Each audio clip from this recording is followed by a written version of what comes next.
388 years in the future and our all nomadic start, and it looks like, for the most part, how many people are still nomads? Most everybody. Most everybody except for very small patches of people who decided, you know what? I'm done. No more nomad business for me. I'm becoming clan. A herd. Oh, and there's a theocracy. What's up, Mr. Theocracy? How's it doing? That's strange. You're theocratic, and then you're also theocratic. So it seems like the AI does not want to switch for whatever reason. They are unable or unwilling to make that jump. If you wanted to become clan, I think you had to settle the step, which you choose to become tribal first. Or become feudal or clan by having absolute or unrestricted dominance. So depending on your dominance, that's really what it comes down to. So like this person could not have done it. But this guy, on the other hand, who probably has unrestricted dominance, exorbitant, as you can see, but the AI is unwilling to take said costs, which I find interesting. Seems like for the most part, there are some major horde nations out here, and then there's still some random like lands that have like not fully been like these guys. They just are a small confederation, or no, he's just a small nation. All right, let's move on to faith. Like I said, lots of followers of Ashar, mostly that, and then Catholic, and then this random Guban. This is like a faith out in the east, and one of them in the Tibetan faiths that we never see have that much dominance, but for whatever reason, some people liked it. Tengri is still tangering around, unreformed as usual, but it looks like UK has stayed Catholic, and Lullard is also here for some reason. Not sure why that's happened, but you'll love to see it. And there's some Catholics down here. Now, as for culture, let's see if we see any mega cultures like this one. This one's pretty massive.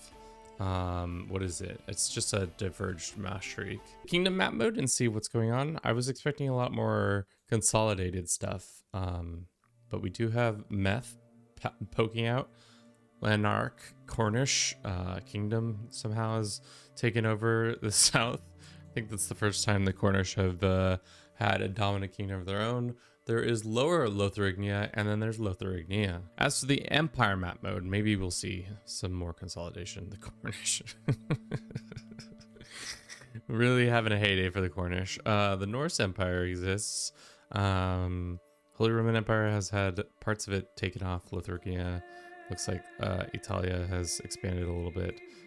Oh, interesting. Interesting. Syria... Wait, there's two Syrias? Why are there two Syria? When did this one get destroyed? 1324? So much so that they were like, you know what? Let's make another one. This guy made one in 1427, and he says it's time for a second Syria. And looks like they got split between two other empires. And then last but not least, let's look at the military strength and see who's the creme de la creme. We have the Norse with 85,000 troops. Damn, boy, how are you affording that? How do you have so much money? Herd? That's because your herd is massive. Oh my god. And is his yurt fully built out? Yeah, it looks like fully built out. That's the other thing. I imagine a lot of these people's yurts are absolutely filled to the gills. Let's look at this guy's yurt. Show me your yurt, bro. Nope, not fully done. So what did we learn from this time lapse? I think the biggest takeaway is that the AI, for whatever reason, does not want to become nomadic. I'd love to see why this person decided to do this. Let's look at title history. They granted it to some random guy, and because he was a one county dude, he just was like, you know what? I'm done. I'm done with all this business. Maybe because it was a church. That's why he decided to become clan. Maybe that's the similar things that happen over here. These were church holdings. Become the greatest cons of all time. Over the 388 years in the game, nobody did it. Might because they just don't have the strength. They don't have all the requirements, and it seems like they might always be at war. Like, how many of these people of these mega states are constantly probably fighting one person or another. So there might be no peace anywhere for them to be able to do it at all. So that's all I have for you today. Thank you so very much for watching this. I hope you enjoyed this. If you did, don't forget to comment, like, and subscribe. And as always, have a good rest of your day. Ciao.